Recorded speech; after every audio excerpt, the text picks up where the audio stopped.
Kami nga po pala ang Group 5 at mag-interview kami about sa mental health. Hindi po ba kayo may interview? Ito yung tanong. Highlight the importance of mental health program and their benefits of productivity.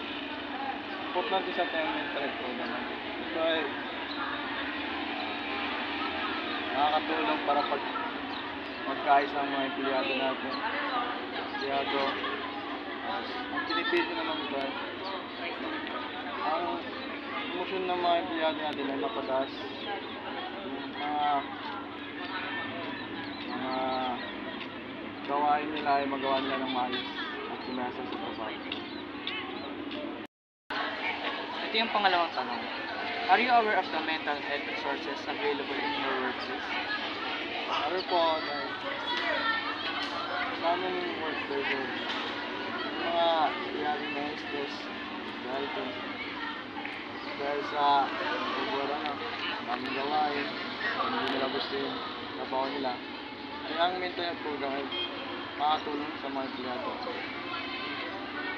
Ito yung pangatlong tanong.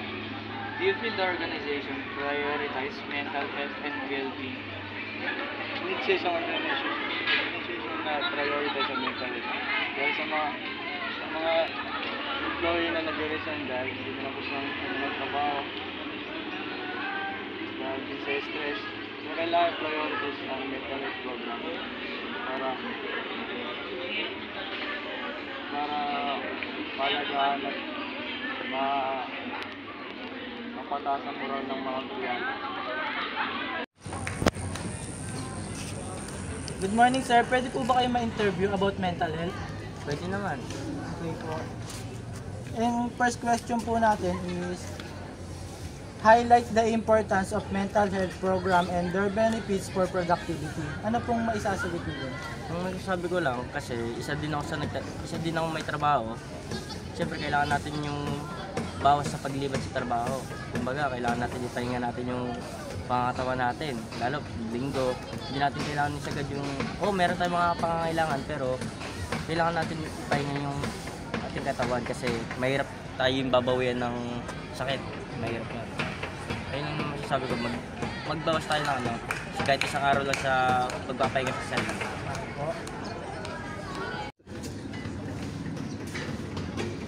Ito po yung second question. Are you aware of mental health resources available in your workplace? Oo naman.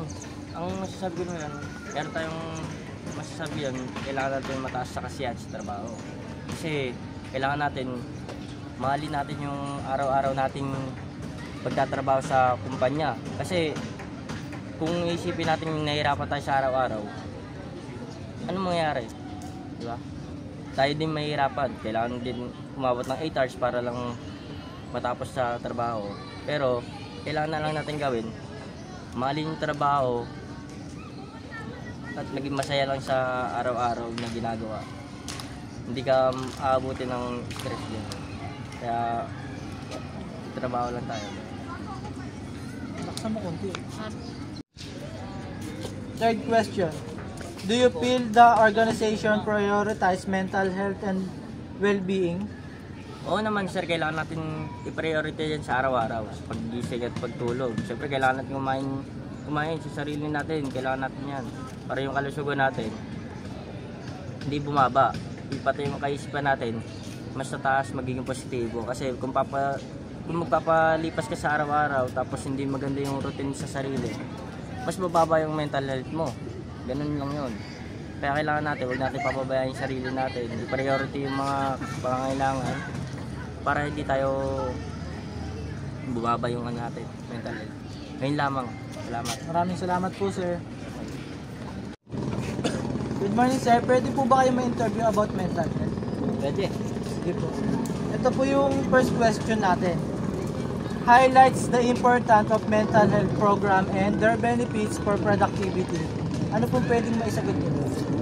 Sa akin, syempre, nagiging negative naman tayo sa pagod, sa mga ginagawa natin, napapagod din tayo. Pero kailangan natin magpahinga. Syempre, maging positive rin tayo sa ginagawa natin. Hindi lang pwede tayo maging negative. Kasi kung iisipin lang natin negative, puro lang pagod tayo na may stress tayo, iisipin natin lahat ng ginagawa natin mabigat. Pero pwede magpahinga ka, tapos pagbalik ka sa trabaho, maging positive ka, maging masaya ka lang sa ginagawa mo para makaiwas ka rin sa stress, sa mga iniisip. Yun lang. Ito po yung question number 2. Do you feel the organization prioritize mental health and well-being?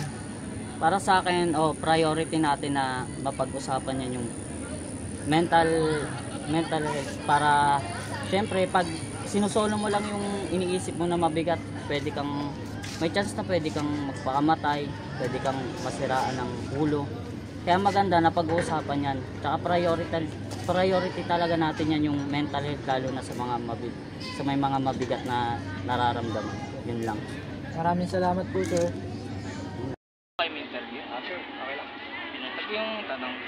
Are you aware of the mental health resources available in your workplace? Aware naman ako kasi ang mental health is hindi siya madaling problema. Ngayon, kung available siya sa lahat ng tao, actually available siya sa lahat kasi lahat ng tao may problema. So, ang solusyon ng ibang tao, like companies, example natin, fast food, ang solusyon nila dyan is magkaroon ng cake, magkaroon ng ginagawa naman is magkaroon ng team building, kahit pa paano makapag-halubilo sila, makapag-usap-usap sila. Kasi madalas sa mga magkakatrabaho is magkakaaway, samahan ng loob. So, pag nagkaroon ng pag-uusap, nasusolusyon, nababawasan natin yung pagiging ayos tayo sa paligid mo at sa trabaho. Yung sunod na tanong. Do you feel the organization prioritize mental health and well-being? Kung ang tanong is dati kasi mababa naman yung rating sa mga natin sa mental health kasi lahat naman ng tao lumalabas, nag-aanibilo sa mga tao. Ngayon, lalo't dumating yung pandemic, yung ibang tao naging nonchalant, naging tahimik, tapos yung iba nabubuli. Hindi na sanay makipag-alubilo dahil nga na-tenga sa bahay ng ilang buwan. So, buti ngayon is may mga hotline na natatawagan para may makausap sila at na-aware sila na hindi sila nag-iisa. Ito po ang pangalawang katanungan. Do you feel the organization priorities mental health and well-being? Yes, kasi as estudyante is nararamdaman ko rin naman yung pagka-stress, and maraming estudyante na nai-stress kahit sa school pa yan, kahit sa trabaho. Sa trabaho din naman is kailangan na rin natin ng pahinga, kasi ang tao napapagod din yan, hindi yan is parang robot na hindi napapagod.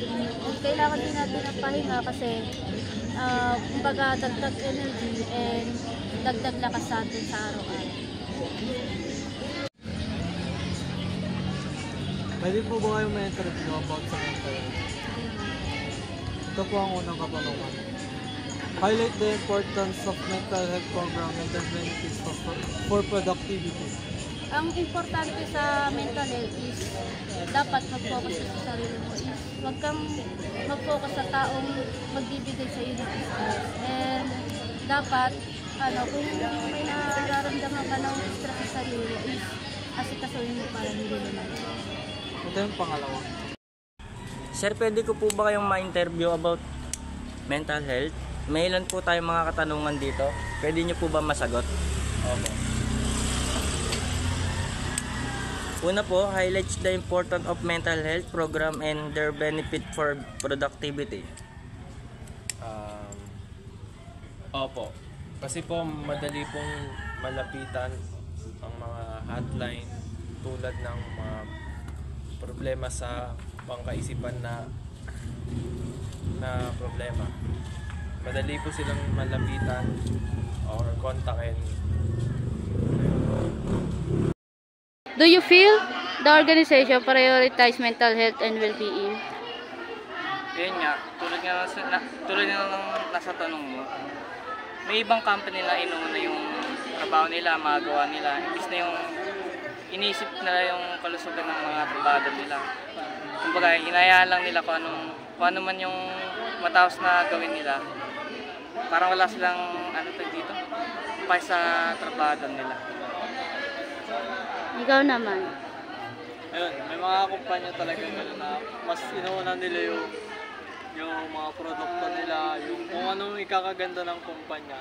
Hindi nila iniisip yung mga trabador nila, kung anong nararamdaman na, kung ano yung mga sakit na. Kumbaga yung trabaho nila, maximum, pero yung pasahod nila, minimum lang.